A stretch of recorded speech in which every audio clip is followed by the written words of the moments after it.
za kraj da podelim sa vama stihove koje sam nedavno napisao i zbijeli sam dešavanje u našoj zemlji, nesigurnom vremenu, ali verujem uz Božju pomoć i molitvenim zastupništvom naših nebeskih zastupnika da će nas Bog sačuvati od svakog zla.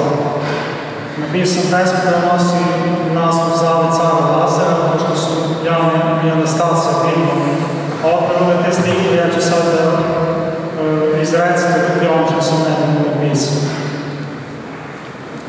Sveti care Lazare, poslednji je čas, ne daj naše Kosovo i Metohiju, najsnažnije moli Boga za nas, ne dozvoli da rasparčemo Srbiju. Sveti care Lazare, nebeska Srbija, radovala se kada si izabrao da carstvo nebesko u srcu ti sija, zemaljski život na Kosovu si bar. Anđel ti je svu vlast ponudio samo da ti to srcu beše miru, ali svetu veru nisi pogazio, umreti na Kosovu je najdraže bilo. U to vreme velikaši su se gradili da postanu znameniti gospodari, nisu se poput tebe Bogu predali, u tvom srcu Hristos Bog se zacari.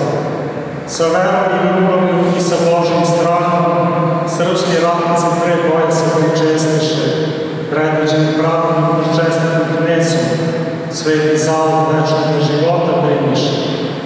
Ko se Bogom bogati zemlje ne prodaje, zemaljsko je za maleno carstvo prolazi, a ko od kosovske zemlje odustaje, zavod svetih predaka će da polazi. Kosovo jeste i biće srpskog doveka, jer je sa živim Bogom sjedinjen. Zavod cara Lazara sve Srbe čeka, Kosovo nije izgubljeno ni poklonjeno. Podaj snage, Gospode, verujemo jačaj, molitvama svetog mučenika Lazara, sveti care Lazare,